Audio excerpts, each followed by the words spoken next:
All right, hey guys, we're over here at 117 Los Palmos. It's listed with Marianne over at LG Realty. We're at this interesting intersection of Glen Park, Miraloma Park, Sunnyside, and maybe a little, I'm not quite exactly sure where else we're in this section of, but it's a really quiet neighborhood. First things first, you'll notice that you have a double wide garage. That's really rare these days. You have stucco siding, and you basically have that whole continuation of the mid-century feel. Up front here, you notice that there is some cracking in the sidewalk, and that is something that you will eventually have to take care of if the city dings you. You see other people have taken care of it up there, and let's see, nobody else down here. One of the other things you might want to look for is the sewer lateral, which is something that is the connection pipe between all the houses to the main service of the city. It doesn't look like anyone has changed theirs around here, so that's a pretty good sign, I think. But something that, nonetheless, it's something to be attentive of, and making sure those are probably just sidewalk changes. Anyway, coming inside, you've got this little nice wrought iron gate. You've got this little entry foyer area, and you're going to definitely notice the mid-century feel and elements. Here you're going to see there's a little bit of terrazzo, and this is one of those layouts that we see a lot, where you have this little entry foyer, a step up, and then stairs that go upstairs, and then the stairs and little room that goes back out there, which we'll see in a second. Over here, here's your garage. So nice slab, nice, just generally nice, because it's really big, 2 cars. I'm not sure how many cars. You do have a couple of things that maintenance-wise you want to take a look at. You have copper service, which is really nice. You have Federal Pacific brand sub box here. The main box is in the back, and that's something that inspectors usually call out on their or during their inspections as something that needs to be changed or serviced or replaced one day. Obviously, the house is still here. Nothing has happened to it as far as we can tell. But it's something that if you're going to be upgrading things and doing things, you're going to want to do. One of the things here you'll see is the big gravity furnace here. That is asbestos sheathing, but it's not disturbed, so it looks to be fairly intact. That's the whole deal with asbestos. These are the gravity furnaces, which I think they remind me of little robots and such from the science fiction movies in the 30s. Looking here, your ceiling height down here is 10'3", which is which is good. A lot of space. The foundation looks pretty nice from what I can tell. Again, of course, I'm not the expert, but we see a lot of these homes a lot of times, so it looks to be fairly, good. One thing we're going to see is there's the big beam that comes here, and then apparently everything gets distributed to the other parts. I'm not a structural engineer, so I don't know exactly how that works, but I suspect the beam comes over here, and then your load, the weight, goes down this way. So let's go over here. One thing you're going to definitely notice is that there's a lot of refinished wood in the house. Refinished wood smell, which is good. You've got this little patio here, and then your yard does actually continue all the way back down there, at least according to this schematic. 4 strands up on the other side. We're here, and there's a little, probably an easement here from the city, but you'll notice it goes 115 feet back, and it slopes this way. We'll take a look at that in a second, because it does have some longer term type of considerations. Here you've got your blue and I think aqua green bathroom. Very, very mid-century. It's kind of funny, it's kind of coming back in style these days, but definitely you have a bathroom down here. Ceiling height here is, I remember it's pretty nice too. I think it was 7'11", if I remember correctly. And the legal height is usually 7'6". Here we've actually got 8 feet, so we've got 8 feet and a quarter. Whether it's legal living space or not, it's almost an academic debate at this point. As per custom and practice in the area, most houses, have this type of space. Whether it's counted or not, it's up to you guys, the appraiser, or for whatever purposes you're looking at. Up here, the main level. So it's an interesting layout in respect that your bedrooms are in the front. They're pretty generous. Again, really nicely finished wood floors. Very refinished. You can smell, well, you can't smell it there, but it is really refinished. It's a strong smell of the varnish and the polish and whatnot. So they're really nice. Rooms are generous. I think these are the single pane aluminum or aluminium, as some would say, windows. So that could be something you would upgrade over time to double pane or whatnot. And it should be fairly straightforward. And here you've got this little closet here. And then you've got your powder pink, oh yes, powder pink 1940s, 1950s bathroom, complete with tub and a tile. Oh, those are amazing. And yes, it is, enjoy the fabulousness of this, but you've got this great skylight. We've seen bathrooms like these remodeled time and time again, and it's super easy and it's super nice. One of the possibilities you could have is Jack and Jill kind of configuration where this bedroom here has an ensuite entry into this space. You could turn the tub over here. You got the toilet over here or over here. There's a whole bunch of stuff you can do. In fact, one of the places we had was we actually raised the ceiling height. These our clients raised the ceiling height after it was clear that there was more room there, and it really added a sense of space.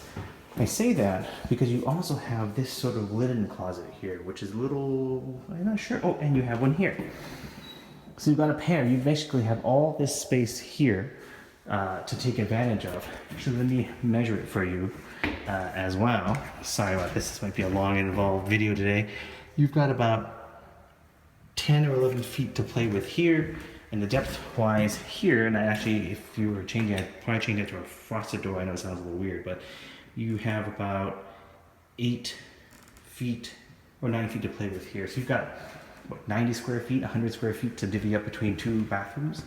Now, our vintage tour continues. Looks like they've either painted the tiles or the tiles were changed. I think they painted it, yep. This is, Benjamin Moore makes a really good product. It's called Stix, literally S-T-I-Y-X or S-T-Y-X, and take a look and see the vintage look in here. Now this is interesting.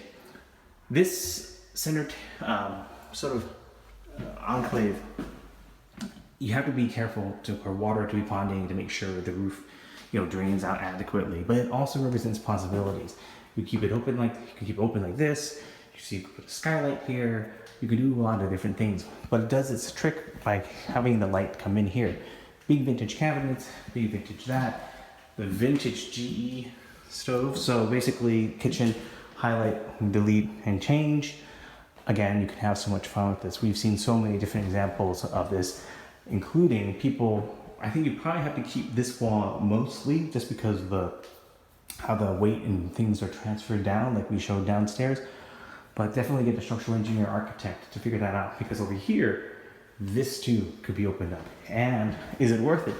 Well, take a look at it. You have these beautiful, this big space here, nice fireplace. It looks like it's never been used, honestly. Take a look, it's really pristine. So again, we've had clients with this layout before. And what they've done, actually this is a little narrow. Those are eucalyptus trees, which are something you should note, because eucalyptus trees are not the strongest trees. They're dry or whatnot, and this slope does go down significantly, actually.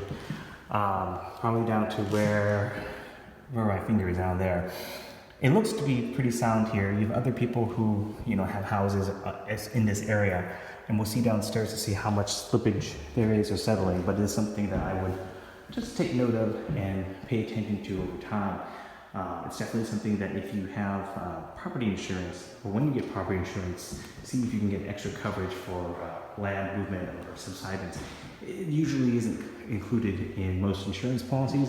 And not saying something's going to happen, but you do want to protect your investment, because we do see just a little bit of lean here too, at least my observations. Let's see what the level says. Let's see, do we have a level? Let's see, function. We got this, I think, and let's see. Yeah, it looks like there's a little bit of a pitch, just a little bit, from there to there. Not too bad. This, 0.4, 0.3 degrees. We've seen worse, obviously. But anyway, so much potential. They've done a lot of the work for you. The view is great. I love those eucalyptus trees. Again, like I said, the eucalyptus trees, after a while, they dry out and have to be changed over, but your views are pretty spectacular of Sunnyside, the Ingleside City College, and the backside of Muir Park. Anyway, so this is the house. Oh, forgot, I'm gonna go downstairs. Sorry, I'm feeling a little disjointed today. It's been a long day, but this area here, you could put a skylight in, or you can see if you can put a skylight in over here, because that's what a lot of people do, or you even raise this, where you end up losing that part, or maybe you put a window here, but you get a lot of light in, and it'll be really pretty. Some of the potential space to be captured, I think, as you saw, is this whole area here. And the fireplace, as I was going to say, is some clients take that fireplace out too and end up with a lot of usable space on the main level that's open. Again, we have this downstairs area here. Could be a playroom, could be a bedroom. You've got that bathroom, so more possibilities. And let's go back down here. This little entryway, since you have so much space, I might consider putting in a little closet on this side here, and keeping your garage here on this half, and trying to use this in a different way, unless you have 2 cars or bikes or whatnot, in case you still have a lot of room. No laundry machines are included here, so they will, they would fit here. Again, we've seen this all reconfigured. This is a lot of real estate, pardon the pun, taken up by this, but it could be worse, but it's not too bad. Your main electrical service is over here. It comes in, here it comes in. It's a different company, so I've never heard that. It's the main switch, and it says it is 100 amps, which is good service, so you don't have to upgrade that, which saves some money and time. So take a look over here. This is what let's see, the yard is kind of, well, you've got this patio. You've got this here, and I'm not sure if that's original. It shows some kind of movement, but it's not, crazy, I guess, but I can't make that determination, of course. Take a look down here, and you'll see it's really pretty, and then it just kind of drops off. So it's something that I would investigate, take a look at what the reports say and whatnot. And back here, here's the rear exposure of the building. You'll see that this is probably the cement tile or the concrete tile, and it's probably from a vintage era where it is or contains asbestos. And again, that's sort of the boogeyman these days. If you need to take that out, or if you decide to take it out, professional contractors and remediators are the people to call. But the other thing is that asbestos, if left undisturbed, will be fine. So as long as you don't start sawing it or grinding it up or whatnot, I mean, it looks to be in really stable condition. And that's the reason why it was a good, construction material, is because it was so stable. But the problem is that stability doesn't really interact well with lungs, as it were, too. At least that's what the belief is these days. So anyway, sorry, this was a long and very exhaustive video. I hope it's all right. Hope it makes sense. The potential is here.